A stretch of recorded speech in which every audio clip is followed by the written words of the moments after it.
This video has been sponsored by Whatnot, more on them at the end of the video. Pokemon's always been big on environmental storytelling since the days of Red and Blue when there was a truck on the Vermilion City docks that made us ask the question, how'd the truck get there and is there a Mew under it? Or perhaps even recently with Sword and Shield where there's an abandoned watchtower in the wild area or damage on the walls of Hammerlock Castle, or even in Scarlet and Violet where there's a giant crater at the heart of the Paldea region. All of these locations make us ask the question, how'd they get there? What's the story? What's the history? But the big piece that caught my eye while playing Scarlet and Violet was the necrosmatic black glass that's at the top of the mountain peaks in the northeastern part of the region around all of the bamboo. Why is there bamboo here? Why does the music change to have this eastern influence? And what is with that glass? Is it something to do with Necrozma? Well, it turns out that this is just one part of environmental storytelling that links in with the Quartet of Ruin. 4 legendary Pokemon brought to life from Treasures of Ruin from a far-off eastern region. The story is told to you by Mrs. Rifle, the coolest of the teachers in Pokemon Scarlet and Violet. She too loves Pokemon theories and Pokemon lore. And it's not just this northeastern portion of the map. You can see elements of their destruction all over Paldea. And now we can take all of these elements together to tell you a solid story, but these elements include everything from the Pokedex entries of the Quartet of Ruin to the story that Mrs. Rifle tells you, environmental storytelling, hints to the upcoming Teal Mask DLC, and Pokedex entries of other obscure Pokemon like Paldea and Wooper. There's a lot to cover, and that's why I'm joined today by Lumio's Post. Hey Toby, thanks for having me. We were trying to look at Pokedex entries of Paldean Pokemon for 5 mini Paldea theories, which we actually cover over on my channel, and one we looked at was Paldean Wooper, a Pokemon that has evolved differently in Paldea to anywhere else in the world. But why?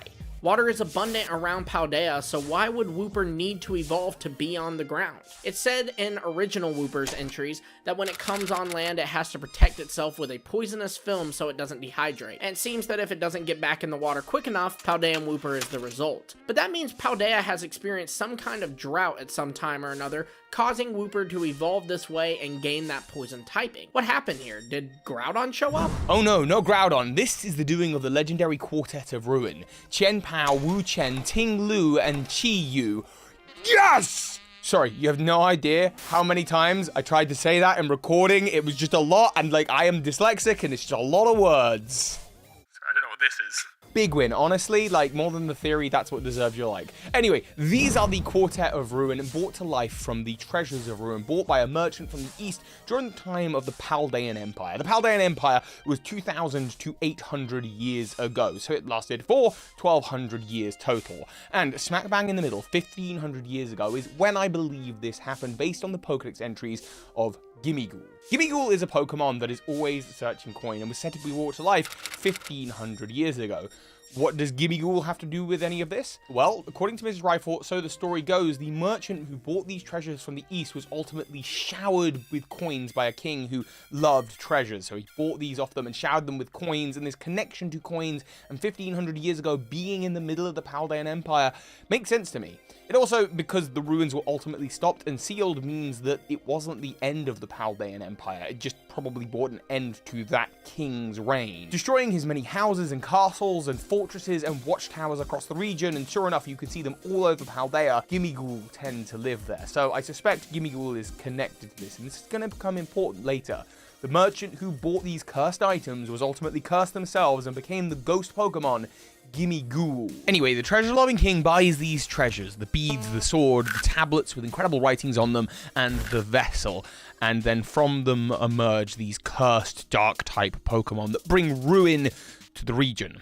Starting off, let's take a look at the firefish Chi Yu, which according to its Pokedex entry, blazes incredibly hot and swims through rivers of magma and lava that it creates. Now that's interesting because while there are clearly no rivers of magma running through the region today, there is some environmental storytelling that can tell us where there might once have been. As Toby mentioned before, the black rock spires in the northeast are likely not as a result of Necrozma, but instead obsidian glass. Razor-sharp glass created by intense heat. The idea is this area where the dragon Pokemon of the region largely live used to be ablaze with the power of Chi Yu. It was so strong, it affected the entire province. After Chi Yu was sealed away, the area began to cool, and it would make sense for bamboo to grow here, as bamboo grows very effectively in warmer climates. But specifically, we know which Pokemon stopped Chi-Yu. Wielded by one of the Pokemon heroes of that time was Baxcalibur. Baxcalibur's Pokedex entry says this Pokemon blasted cryogenic air out from its mouth. This air can instantly freeze even liquid hot lava. An interesting Pokedex entry, I'd say,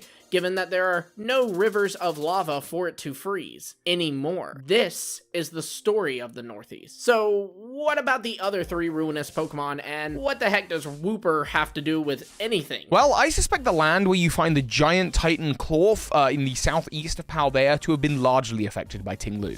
Today, it is a barren wasteland. You can see the clay kind of matches Ting Lu's design, generally speaking, and there is no vegetation there. And that's interesting, because Clorf is a crab, a usually aquatic creature that looks an awful lot like Krabby and Kingler. So perhaps they're related, but clearly it's lost that water rock typing. At this point in time, it's actually weak to water type. And on top of that, the other Pokemon that you can find commonly in this area is Nacli, the Salt Rock Pokemon. Salt Rock is a wonderful part of environmental storytelling. It came up in Zelda Breath of the Wild as well, where the Salt Rock item, the deposits that you can find all across Hyrule, suggest the existence of an ancient sea that used to be where Hyrule was today. References to the Zelda The Wind Waker, and there's a whole theory about that. Anyway, that's Legend of Zelda, maybe you don't play that. The point is, Salt Rock forms where there used to be an ocean, where there used to be water, because the salt content in the water forms together to create these rocks. And in this case, in the Pokemon world, that's Nacli. That's what Nacli is. We see this with Garganacl as well, that exists in Area 0, which seems to have its own water cycle of having clouds constantly at the top and then waterfalls that pool at the bottom. If it's in any way connected to the sea and that water is salt water, that's how the Garganacls are getting formed down there. So if there used to be a whole lot of water out in this area of the map that is now just dry and arid and barren, what happened to the water? Perhaps the water, as Lumiose mentioned earlier with Wooper's Pokedex entry, disappeared suddenly, forcing Wooper to change and to constantly cover itself in this poisonous film, changing its typing because the water that was once there disappeared quickly. Where did it go? All of it contained, of course, within Ting Lu's vase, within the vessel. Again, it is a magical vessel, so I think it's fair to assume that a whole lot more water could be stored in there than the literal handful that would fit within its dimensions. It's a legendary Pokemon. Now, the vessel today is broken, so what is the story being told to us here? Well, I believe, starting in the east, this Pokemon, which according to its Pokedex entries, the vessel contains the fears of the people of Paldea. It dried up the land, taking all of the water, affecting those kind of southern communities within Paldea, causing towns, small modern towns like Lavencia, to have to be built closer to the sea.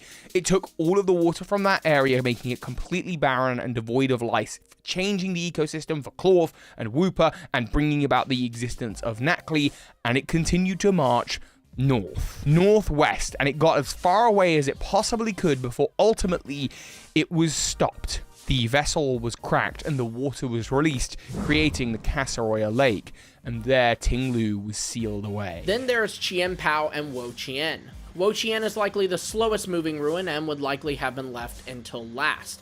It brought ruin to the fortress seen outside its lair by destroying a nearby forest. According to its Pokedex entries, it drains the life force from vegetation, causing nearby forests to instantly wither and fields to turn barren. Sure enough, just a little more northeast from its resting place is a barren swamp where nothing seems to grow. Chien Pow, while sealed in the west, seems to have affected the northern side of Paldea. Its Dex entry reads, "This Pokemon can control 100 tons of fallen snow. It plays around innocently by leaping in and out of avalanches it has caused." And sure enough, in the mountains, we see the ruins of forgotten people and abandoned watchtowers. To the north by the sea, we see even more of these. Likely, these were destroyed by ancient avalanches. The incredibly rare Pokemon Spiritomb can be found by these ruins, and it's said to contain angry spirits. Perhaps the angry spirits of the many people killed by this Pokemon. This too is also where the Ghost Gym is located, suggesting a large ghostly presence in the mountains. After being defeated, it was sealed away in the west next to a desert to keep it as far away from ice and snow as possible. We also suspect that as well as Baxcalibur, Cerulege and Armarouge have a part to play in this story as the Pokemon used by these Pokemon wielders of old, or perhaps as the human incarnations of these Pokemon before they became the spirits that they are today.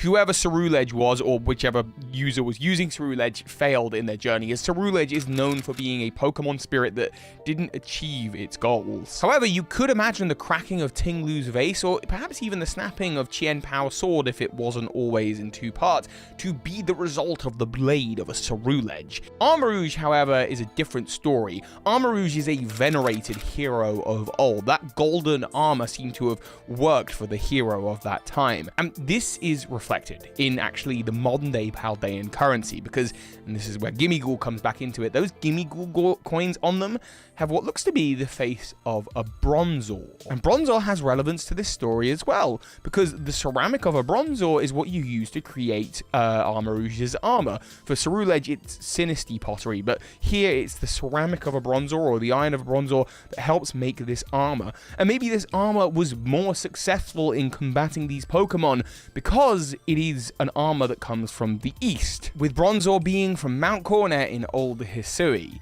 Now, the East is kind of a vague term in Pokemon. These Pokemon, of course, are described as being bought from a merchant from the East, and looking at their inspirations, you would expect them to come from some kind of China Pokemon region, although at this point in time, we don't actually have a China Pokemon region. China is mentioned in Pokemon directly by name in the old Arcanine Pokedex entries, but they were retconned later to suggest the East again, generally. But then even the Japanese regions have been called the East. Mali City Gardens is a result of Eastern influence, talking about Japan. And of course, both Japan and China are, relatively speaking, on a world map in the East. The thing is, that whole thing about Arcanine being a legendary Pokemon in the East/China, well, that might actually be a reference to Hisui now, with the noble Arcanine, or the ghostly one that seems to be immortal that just shows up partway through the story. So with that all in mind, if these areas are synonymous in the Pokemon world, or if they are just never going to make a China Pokemon region for whatever reason, then it isn't unreasonable to deduce that Wo Chien, Chien Pow, Ting Lu, and Chi Yu, yes, I got it again, are in fact from the Japanese Pokemon country, which contains Hisui, Kanto, Johto, the Sevi Islands, Hoenn, and the new DLC area, Kitakami. Kitakami, the setting for the first pack of the DLC, is clearly inspired by an area of Japan just south of Hokkaido, which is the real-world inspiration for Hisui. This area features several heroic or legendary Pokemon that all look like they could be part Dark-type. Additionally, we are visiting Kitakami as part of an exchange program that may go back to the origin of the school 800 years ago, or even before then. But there is one more connection. The Hidden Treasures of Area Zero, the title of this DLC expansion. After all, the ruinous quartets are called the Treasures of Ruin. So there's that word again, treasure. And sure enough, in the hands of Ogerpon is a treasure that seems to have brought ruin to the Kitakami of old, the Teal Mask of Ogerpon. Perhaps this is a peace offering or a Trojan horse of sorts, given to the Kitakami people by the Paldean king, who loves treasures, and it's all part of his revenge for nearly ending the Paldean Empire halfway through its reign. But that remains to be seen. Between the Pokedex entries of Wooper, Baxcalibur, the appearance of Cloth and Knockley, and of course, the Pokedex entries for the Treasures of Ruin, this region has done a fantastic job of telling one huge story about the region's ancient past. I love Pokemon theories like this, where just everything comes together. Lumios and I were looking through a whole bunch of Pokedex entries to try and make this work, and actually in looking into those Pokedex entries, we came up with 5 other really dumb Paldea Pokemon theories that just don't quite have enough evidence but are really fun to think about, which is linked in the description and is over on his channel. Also linked in the top of the description, of course, is the today's sponsor, Whatnot. Have you seen the new Wo Chien, Chien Pow, Ting Lu, and Chi Yu cards? Yes, I did it again. These alt arts look absolutely incredible, and they are part of the upcoming Paldea Evolved set, and I think there's the Japanese set that comes first, which I'm probably going to try and get a hold of a bunch of, and I will be over on Whatnot selling them. At minimum, other people will be, and I want to get hold of all 4 of these cards. Whatnot is a buying and selling platform for collectors and Pokemon card collectors, so maybe you've got a Pokemon card collection that you're looking to make some cash out of, or maybe you just want to like get some cards like this for yourself. It's the perfect place for you. Listing and selling your cards is genuinely so easy. You literally just put in the name of the card, and then people can see the card in real time. So there's no worry. Is the card, like, are people gonna complain about the card when it arrives? It's mint, near mint. What does all of that mean? People can see it in real time, and the auction lasts for as little as 30 seconds. And the great thing is, as a buyer, is that when that timer gets down to 10 seconds, if someone places a bid, the timer resets to 10 seconds, meaning You don't have to bid what you don't want to bid, and everyone pays the price that they're happy for. And, yeah, there's some pretty amazing deals and whatnot. When Scarlet and Violet first came out as a set, I was selling some of those cards at amazing prices. If you use the QR code on screen or the link at the top of the description, you can also get £10 free credit if it's your first time signing up. So come along, join me on my next stream. Make sure you click the link at the top of the description, head on over to my account, click the little favorite button or follow button on my live stream, and you will be notified when I go live. Thank you all again for watching, and of course, so hi Pokemon Masters.